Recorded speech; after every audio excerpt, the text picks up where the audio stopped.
میں اپنے ماں باپ کی اکلوتی اولاد ہوں۔ میرا نام انیلا ہے۔ میری پیدائش کے کچھ ماہ بعد میری ماں نے میرے والد سے طلاق لے لی تھی۔ پھر ابو نے مجھے ماں اور باپ بن کے پالا تھا۔ انہوں نے دوسری شادی بھی نہ کی تھی۔ میرے والد کا اچھا خاصا بزنس تھا۔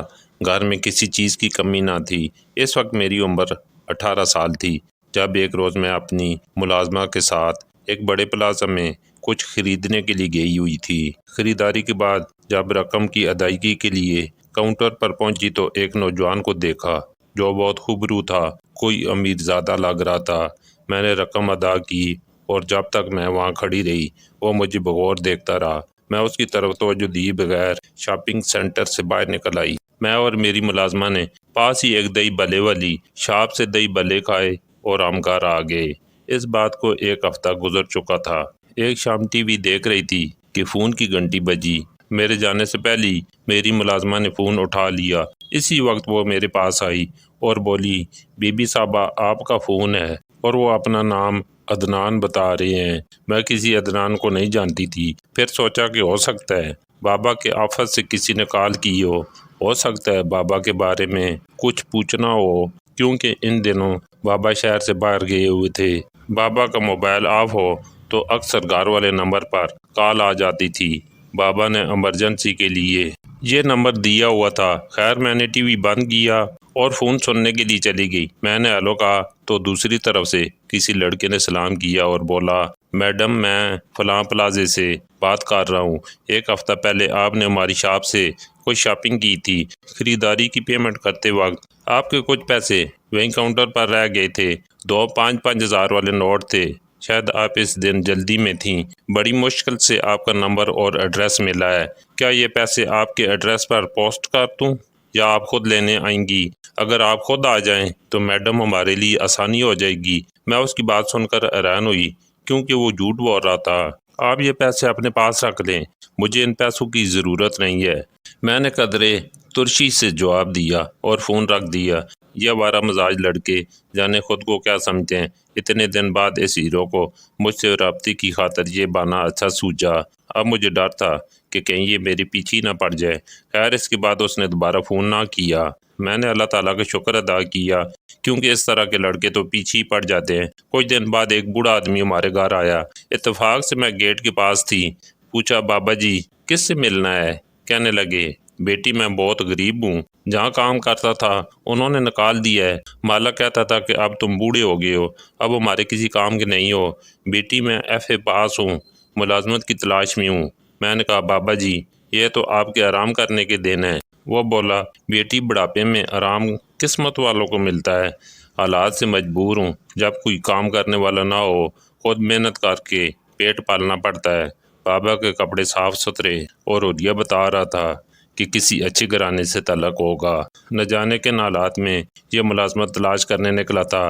میرے احساس دل نے اس بوڑھے کا درد محسوس کرتے ہوئے کہا، ٹھیک ہے بابا جی، میں اپنے والد سے بات کروں گی، وہ بڑے بزنس مین ہیں، کہیں نہ کہیں آپ کے لیے جگہ نکال لیں گے۔ فی الحال آپ کچھ رقم رکھ لیں، آپ کو شاید ضرورت ہو۔ میں نے ملازمہ کو آواز دی اور اسے اپنا پرس لانے کو کہا۔ جب ملازمہ پرس لے آئی تو میں نے 1000 کا نوٹ نکال کر بابا جی کی طرف بڑھایا، مگر انہوں نے لینے سے انکار کر دیا۔ کہنے لگے، بیٹی میں بھکاری نہیں ہوں، مانگنے نہیں آیا، میں تو ملازمت کی تلاش میں گھوم رہا ہوں۔ ملازمت مل جائے بس یہی آپ کی مہربانی ہوگی۔ میں نے ایک بار پھر انہیں پیسے دینے کی کوشش کی اور کہا کہ آپ یہ رکھ لیں، آپ کے کام آئیں گے اور ملازمت بھی مل جائے گی، مگر انہوں نے اس بار بھی انکار کر دیا۔ ابھی یہ بات ہو رہی تھی کہ ہمارا چوکیدار آ گیا۔ میں نے چوکیدار کو تاکید کی کہ ان بابا جی سے ان کا فون نمبر اگر ہے تو لے لو یا پھر جو بھی رابطے کا ذریعہ ہو معلوم کر لو۔ جب ابو گھر آئیں گے تو میں ان سے بات کروں گی۔ پھر سوچا شاید چوکیدار زیادہ پرواہ نہ کرے، تبھی بوڑھے آدمی کو کہا، ایسا کریں آپ کل شام کو آ جائیں، آج رات میں اپنے والد سے بات کروں گی، ہو سکا تو کل آپ کو ان سے ملوا دوں گی۔ وہ دعائیں دیتا وہ چلا گیا۔ شام کو ابو آئے تو میں نے اس بوڑھے آدمی کا ذکر کیا اور بتایا کہ وہ بھکاری نہیں تھا، بس اسے ملازمت کی ضرورت ہے۔ والد صاحب نے غور سے میری بات سنی۔ میں نے کہا، پلیز بابا آپ انہیں کام پر رکھ لیں، ایسے لوگوں کی مدد کرنی چاہیے۔ والد صاحب نے میرے چہرے کے تاثرات دیکھے اور پھر بولے، ٹھیک ہے بیٹی، کل شام کو مل لوں گا اور کہیں نہ کہیں دفتر یا فیکٹری میں جگہ نکال لوں گا۔ اگلے روز شام کو مقررہ وقت پر بیل ہوئی۔ والد صاحب گھر پر تھے۔ چوکیدار نے بتایا، کل والا بوڑھا شخص آیا ہے۔ والد صاحب نے کہا، اس کو اندر لے آؤ۔ سفید لباس میں باریش بزرگ چہرے پر شرافت لیے اندر آیا۔ ابو نے ایک نظر میں پہچان لیا کہ اچھے خاندان کا ہے۔ دو چار باتیں کر کے کہا، بابا جی، کیا آپ میرے گھر پر رہنا پسند کریں گے؟ میری بیٹی کی ماں نہیں ہے، وہ آیا کے ساتھ رہتی ہے۔ میں فیکٹری چلا جاتا ہوں، اکثر کام کے سلسلے میں دوسرے شہر بھی جانا پڑتا ہے۔ مجھے 100 طرح کے گھریلو مسائل درپیش ہوتے ہیں۔ یہ فون کرتی رہتی ہے۔ نوجوان ملازم کو میں گھر کے اندر نہیں آنے دیتا۔ چوکیدار گیٹ پر اور ڈرائیور بھی گھر سے باہر ہوتے ہیں۔ ایک ملازمہ ہے، وہ بھی شام کے وقت اپنے گھر چلی جاتی ہے۔ آپ گھر میں رہیں گے تو مجھے فکر نہ ہوگی۔ بزرگ نے ذرا سا توقف کر کے کہا، میری بھی ایک بیٹی تھی، اس کی ماں مجھے چھوڑ کر چلی گئی تھی۔ نہ اسے بیٹی کی فکر تھی اور نہ ہی میری۔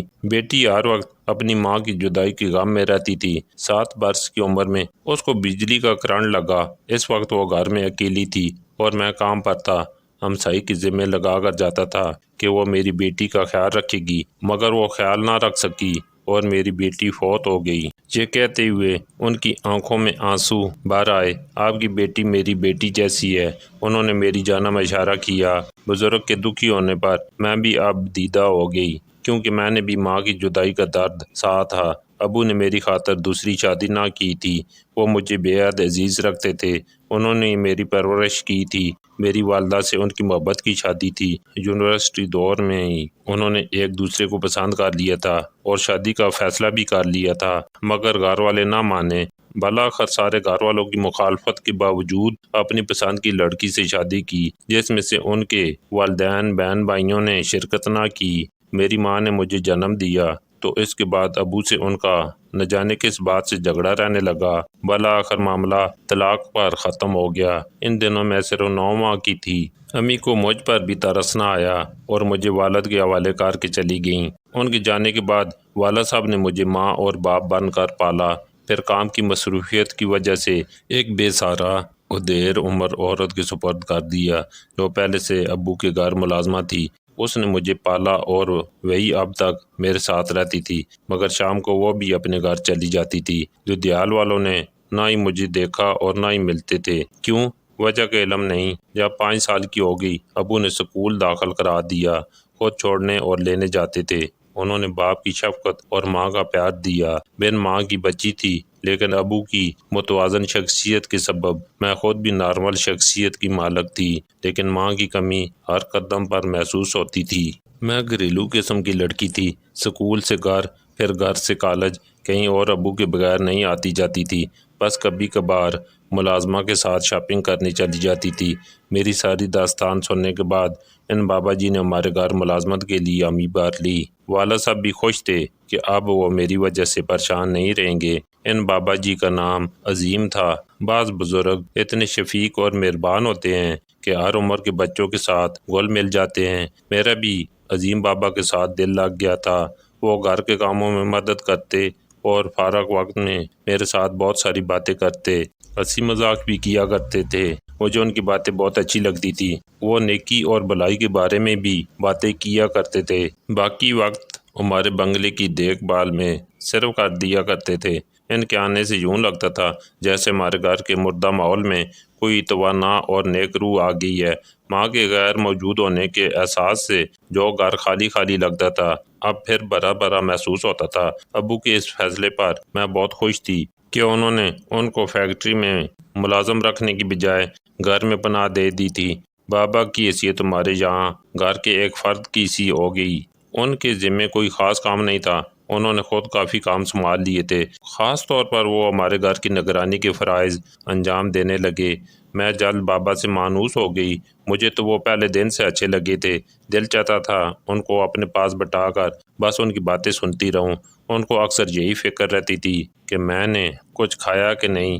وہ ایک ماں کی طرح میرا خیال رکھتے تھے۔ بابا کھانے پکانے سے بھی شغف رکھتے تھے۔ میں منع کرتی تو کہتے، بیٹی کچن کو نوکروں پر نہیں چھوڑنا چاہیے، بلکہ اپنا کھانا خود اپنے ہاتھ سے پکانا چاہیے۔ وہ اپنا کھانا خود بنانا پسند کرتے تھے، کچن کو صاف ستھرا رکھتے۔ ان کی دیکھا دیکھی میں بھی کھانا پکانے میں دلچسپی لینے لگی۔ وہ بریانی بہت اچھی بنا لیتے تھے۔ میں نے ان سے بہت کچھ سیکھا۔ مجھے تو کوکنگ کا شوق بھی نہیں تھا، مگر وہ کہتے بیٹی کھانا پکانا لازمی سیکھو، اب تمہاری بھی شادی ہونی ہے، اگر تمہارے شوہر کو نوکروں کا کھانا پسند نہ آئے اور وہ تمہیں کہہ دے کہ تم خود میرے لیے کھانا بناؤ تو پھر کیا کرو گی؟ بیٹی ویسے بھی شوہر کو اپنی بیوی کے ہاتھ کا کھانا بہت اچھا لگتا ہے۔ مجھے ان کی باتیں بہت اچھی لگتی تھیں۔ میں نے کبھی بھی برا نہیں منایا تھا۔ سچ کہوں تو مجھے آج تک کسی نے اس طرح سے نہیں سمجھایا تھا جیسے وہ سمجھاتے تھے۔ میری زندگی بہت خوشگوار ہو گئی تھی۔ اب میں جہاں بھی جاتی بابا عظیم کو ساتھ لے کر جاتی شاپنگ کے لیے، اور یا پھر کسی کلاس فیلو کے گھر۔ جب تک وہاں رہتی وہ گاڑی میں بیٹھے رہتے۔ والد صاحب کو پسند نہ تھا کہ میں نوجوان ملازموں کے ساتھ کہیں جاؤں، تبھی گھومنے پھرنے کی بجائے میں گھر میں رہا کرتی تھی۔ بابا ساتھ ہوتے تو گھومنے پھرنے کی اجازت مل جاتی۔ اب سہیلیوں کے ساتھ تفریح کے لیے کسی پارک یا ریسٹورینٹ میں بھی جا سکتی تھی۔ بابا کے ہمراہ جانے سے مجھے کوئی الجھن نہیں ہوتی تھی، بلکہ سکون محسوس ہوتا تھا۔ ان کی شخصیت ہی ایسی تھی، تحفظ کا بھرپور احساس ملتا تھا۔ ایک روز میں اچانک ڈرائنگ روم میں گئی۔ بابا اور والد صاحب کی باتیں سن کر حیران رہ گئی کہ بابا 1 ماہ کی چھٹی کے لیے اجازت طلب کر رہے تھے۔ 2 ماہ میں انہوں نے ہمارے گھر کا نقشہ ہی بدل دیا تھا۔ والد صاحب نے انہیں تنخواہ دی اور ان کی چھٹی منظور کر لی۔ ان کے جانے سے میں بہت اداس ہو گئی تھی، لیکن انہوں نے جانا ہی تھا۔ اپنے گھر کی یاد ان کو ستا رہی تھی۔ وہ دوبارہ آنے کا کہہ کر چلے گئے۔ کافی دن اداس رہی، جیسے میری کوئی خاص چیز کھو گئی ہو۔ یہ 1 ماہ کا وقت بہت مشکل سے گزرا تھا۔ عظیم بابا کو گئے 1 ماہ گزر چکا تھا۔ میں بہت خوش تھی کہ اب وہ آ جائیں گے۔ ان کا انتظار تھا، مگر وہ نہ آئے۔ پھر ایک روز والد صاحب نے بتایا کہ وہ آ رہے ہیں۔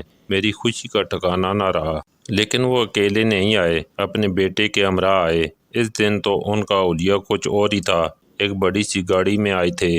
حیرت کا جھٹکا تو مجھے تب لگا جب یہ معلوم ہوا کہ عظیم بابا کوئی معمولی آدمی نہ تھے، وہ اس شہر کے رئیس آدمی تھے، اور جس شاپنگ مال میں جا کر میں نے شاپنگ کی تھی وہ اس کے مالک تھے۔ اس مرتبہ وہ اپنی قیمتی گاڑی پر آئے اور ابو سے میرا ہاتھ مانگا۔ بیٹا بھی ساتھ تھا۔ یہ وہی نوجوان تھا جس نے شاپنگ مال میں مجھے بغور دیکھا تھا اور پھر پیسوں کے بہانے فون کیا تھا۔ اب آتی ہوں اصل قصے کی طرف۔ عظیم بابا کا اصل نام اعظم تھا اور بیٹے کا نام عدنان تھا۔ عدنان نے مال پر شاپنگ کرتے ہوئے مجھے پہلی نظر میں دیکھا تو پسند کر دیا۔ وہ اپنے والد کو کہا کرتا تھا کہ میں لڑکی کو دیکھے بغیر شادی نہیں کروں گا۔ اسی پر معاملہ اٹکا ہوا تھا۔ جب میرے بارے میں باپ کو بتایا تو اعظم بابا نے کہا کہ میں بھی جب تک لڑکی کا خاندان اس کا چال چلن نہ پرکھ لوں تمہاری شادی نہیں کروں گا۔